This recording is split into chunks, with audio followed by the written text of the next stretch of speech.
everyone, and welcome to another episode of WWT Experts. My name is Matthew Coble. I'll be your host today, and delighted today that we have an expert named Brett Turner, who's a cybersecurity solutions architect with WWT. Brett's been successful in a variety of technology and architecture roles in his career, and since the beginning, he's really enjoyed mapping, those end user needs, sort of what we're trying to do with a variety of technical architectures, and always keeping in mind the security things that need to happen to make that stuff safe, tight, and secure. In the past year, he's brought his technology expertise, his security expertise to Worldwide Technology's new cyber range, and that is what we're going to be talking about today. So please welcome Brett Turner. Brett, good to see you, man. Hey, how are you? Welcome. Great. How is it to be back here in St. Louis with us? It's always great to come back to St. Louis. Awesome. Well, we're glad to have you here and glad to have you spending some time with us today. As we do, really want to just jump right into the question set I've got for you. Sure. So, as we were preparing for this session, you told me that in the early days of your career, which, it goes back a little bit, right? You were always thinking about security as part of the technology solution. Mm-hmm. And security wasn't necessarily even a thing back then, right? So tell us about some of that history. Right. I mean, when I started my career basically as an internet service provider, I started an ISP, and the whole concept of networking at that point, as it is still today, is making packets flow. Getting network connectivity and making sure that communication continues. And it wasn't any different then, and nobody really gave security that consideration.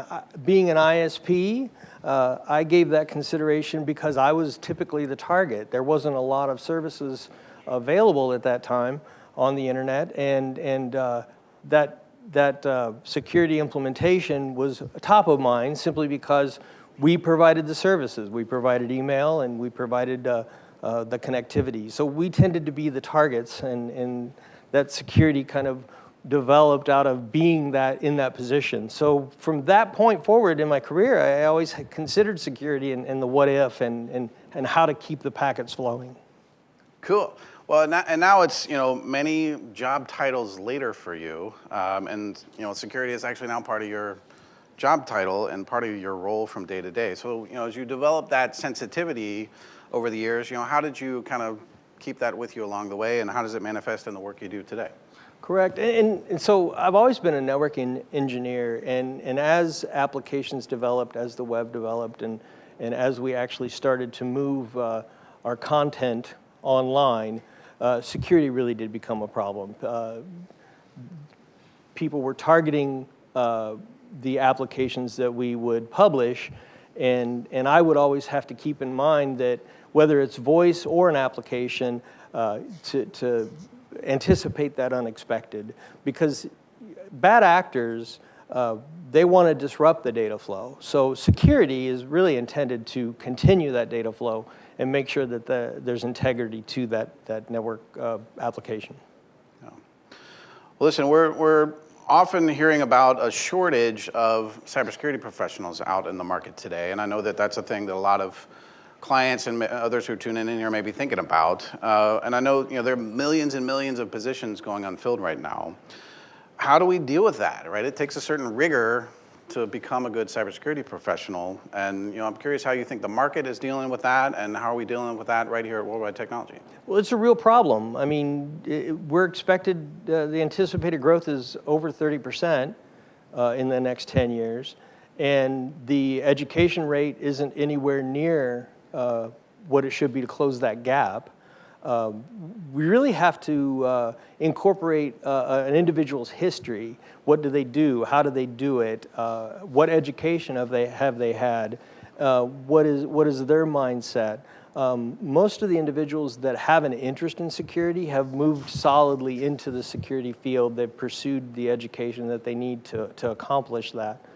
I think as an industry, we should look at incorporating security into the different aspects of these applications, as opposed to expecting security professionals to just pick up the slack.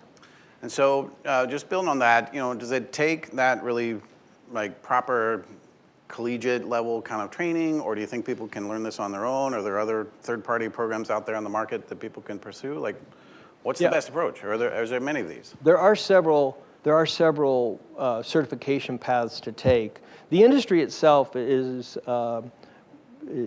fundamentally broken into compliance and policy, and then operations. So you're either setting the parameters for security protocols or you're implementing the parameters for security protocols. They do work hand in hand. However, the real goal at the end of the day, again, is still to keep packets moving, to make sure that you have integrity in your network. Yeah. Well, so I know that, here at WWT, one of the ways that we're helping with this, and I love the creativity that, you, Matt Berry, and others have brought, is our cyber range, right? Which is started probably a year ago. And you were instrumental in helping make that happen. So, tell us about what's the origin story of that, how that come to be, how have you played a role, where are we now, where we're headed? Yeah, the origin story is very interesting as well. I mean, basically, fundamentally, the origin of our cyber range came out of our original malware, and we don't use malware anymore because it's evolved so much, beyond that. In the original iterations, the concept was to test what happens when viruses are opened on machines and how they affect machines. So we would literally use a thumb drive and we would load bad software and see what happens. And it would blow a machine up or it wouldn't blow a machine up, and you'd take a note and then you'd repeat that process. And it wasn't reliable, it wasn't replicable, it certainly wasn't quantitative. You couldn't tell, over many iterations how it impacted the machines. So, part of my influence and how we helped as a team even was that we started to incorporate testing tools. Mandiant is a good example, and MSV, and we would set up labs where we would test EDR systems in our closed environment. And that closed environment eventually evolved into the cyber range. Yeah, that's cool. Well, and I know that the cyber range is really kind of a part of the Advanced Technology Center that we have here at Worldwide Technology, and it's great that we've got so many partners, so much great technology in there. I'm curious, can you tell us about what are some of the different kinds of scenarios that our cyber range supports today, and what are some other ones we're thinking about going forward? So keep in mind, cyber range is actually a moniker for a closed, protected environment. Yep. We can put anything in a cyber range. Typically, it's considered to be malicious or bad actors. That would be EDR testing. It would be policy and change control evaluation. We also run our capture the flag events in there. The capture the flag events emulate live attacks on networks that we've created. Yeah. And then we've got some other, and I know we're talking about blue team and red team and kind of other events that we're running. Certainly, scenarios build out in many different fashions. Red team events are where you are you're the bad actor and you get to simulate the attack, and that's very valuable for people who are trying to defend. Blue team events are you're the defender, and we use many tools, including our own actions in the lab, to simulate those attacks. I say simulate, really they are the attacks. That's why it's in the cyber range. It's in a protected environment. Yeah, and I get that it's part of the ATC, but sort of protected and separate from that. I want to reiterate that point that you make. And I also love that you and others are running events that can be broadly adopted by lots of people on the market. We can also do private training events for specific clients or groups of clients too, which is fantastic. So I know that there are lots of ways out in the market that people can learn about cybersecurity skills, and I'm not talking about sort of, it may include kind of junior people who are sort of coming into it, but even people mid-career trying to continue their skill development. What are some of the ways that people are continuing to learn about cybersecurity throughout their career, and why is cyber range different? And I kind of feel like it's better, right? Right. Well, it is better because it's interactive. You're actually working with the products that you're in consideration of. You're not reading books, and you're not maybe taking classes. You're hands on keyboard. I have to say the ATC on-demand labs play a big part in that as well. We've built these environments currently, and they are available, and very much like the cyber range and the implementations that we do as group events.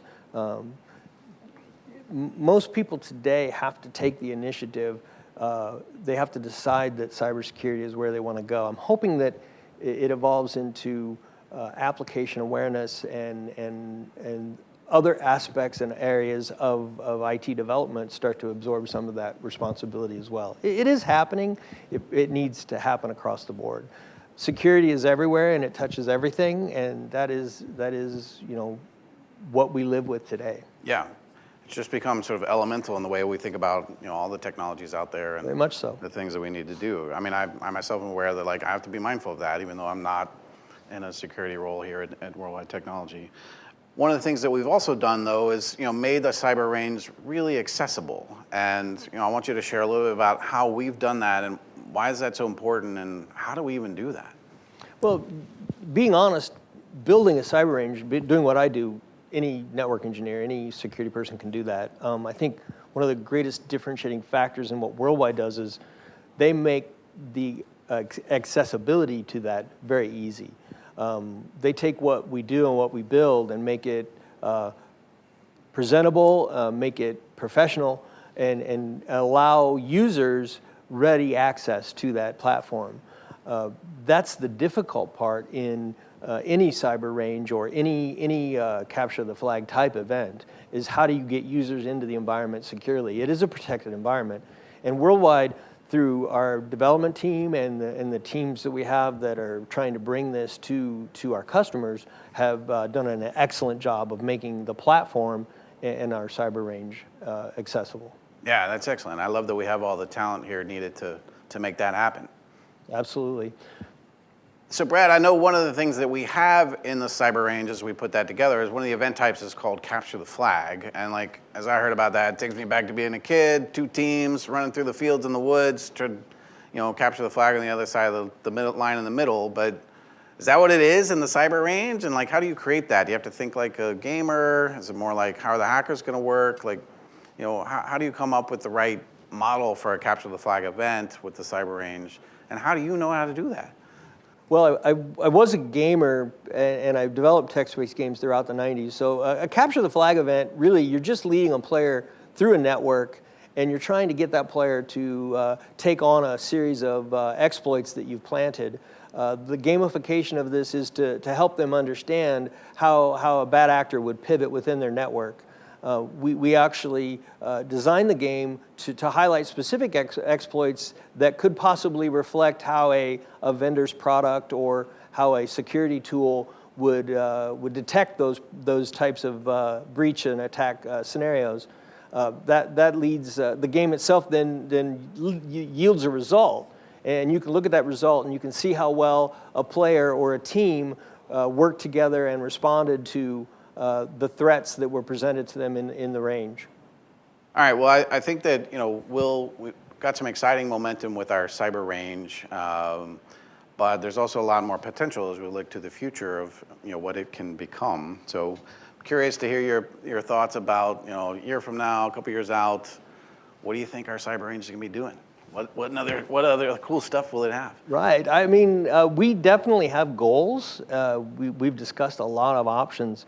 I would really like to see our product or what we offer evolve into individualized and highly specialized implementations for our customers. If you engage in